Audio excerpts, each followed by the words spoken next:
ಕನ್ನಡನ ಯಾವ್ದ್ ರೀತಿ ಇದ್ ಮಾಡ್ತಾವ್ರೆ ಅಂತ ಮಾತಾಡಿದಾಗ ಏನ್ ಪಿಕ್ಕೊಂಡು ಹಾಕೊಡಕಲ್ಲಾರ.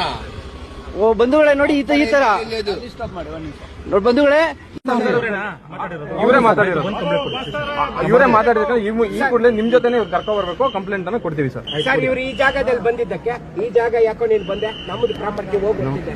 ಆಮೇಲೆ ಈಗ ಕನ್ನಡಿಗರು ಏನ್ ಕಿತ್ಕೊಳ್ತೀರ, ಏನ್ ಪಿಕ್ಕೊಂಟಾರ ಅವ್ರ ಭಾಷೆಯಲ್ಲಿ ಸರ್, ತೆಲುಗು ಭಾಷೆಯಲ್ಲಿ ಕನ್ನಡಿಗರು ನೀವು ಏನ್ ಪಿಕ್ಕೊಂಟಾರ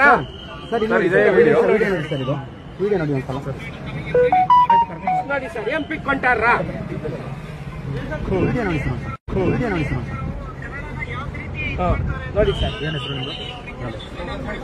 ಕಾನೂನು ರೀತಿ ಅವ್ರ ಮೇಲೆ ಕ್ರಮ ಕೈಗೊಳ್ತೀವಿ ಅಂತ ಹೇಳಿರೋದ್ರಿಂದ ನಾವು ಶಾಂತಿಯುತವಾಗಿ ಬಂದಿದ್ದೀವಿ. ಶಾಂತಿಯುತವಾಗಿ ನಾವು ಕಾನೂನಿಗೆ ತಲೆಬಾಗುವಂತ ವ್ಯಕ್ತಿಗಳು ಕಾನೂನಿಗೆ ತಲೆಬಾಗ್ಬಿಟ್ಟು ಠಾಣೆ ಹತ್ರ ಹೋಗ್ತಾ ಇದ್ದೀವಿ. ಎಲ್ಲ ಕನ್ನಡ ಸಿಂಹಗಳು ದಯವಿಟ್ಟು ಬನ್ನಿ, ಸಾರಿಗೆ ನಾವು ಮರ್ಯಾದೆ ಕೊಟ್ಟಿದ್ದೀವಿ. ಕಾನೂನಿಗೆ ಯಾವತ್ತೂ ಕೈ ಮೀರೋರಲ್ಲ.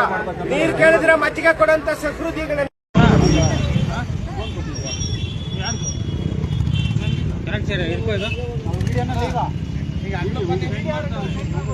ವಿಡಿಯೋ ಮಾಡಿ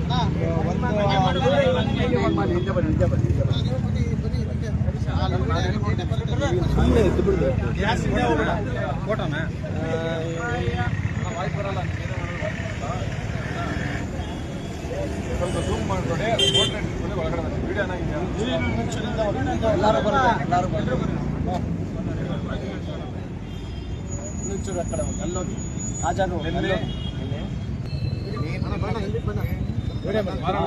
నిన్న ఇతనితో జరిగిన గొడవకి నేను ఫీల్ అవుతున్నాను. I'm sorry. ఇంకోసారి ఇలాంటి గొడవల్లో నేను ఇన్వాల్వ్ అవ్వను. నేను నిన్న కోపంలో ఒక మాట తప్పుగా మాట్లాడాను. ఇంకోసారి అలాంటి తప్పు మాట మాట్లాడను. ನಿನ್ನೆ ಮಾತಿನ ಬರದಲ್ಲಿ ಕನ್ನಡಿಗರ ಹಾಗೂ ಕನ್ನಡ ಭಾಷೆಗೆ ಅವಮಾನ ಮಾಡಿದ್ದು, ಧಕ್ಕೆ ಉಂಟು ಮಾಡಿದ್ದು, ತಪ್ಪು ಮಾಡಿದ್ದು ಅದರ ವಿಚಾರವಾಗಿ ಇಂದು ಎಲ್ಲರ ಸಮ್ಮುಖದಲ್ಲಿ ಹಾಗೂ ಸಮಸ್ತ ಕನ್ನಡಿಗರಿಗೆ ಕ್ಷಮೆ ಕೇಳುತ್ತಿದ್ದೇನೆ. ಧನ್ಯವಾದ.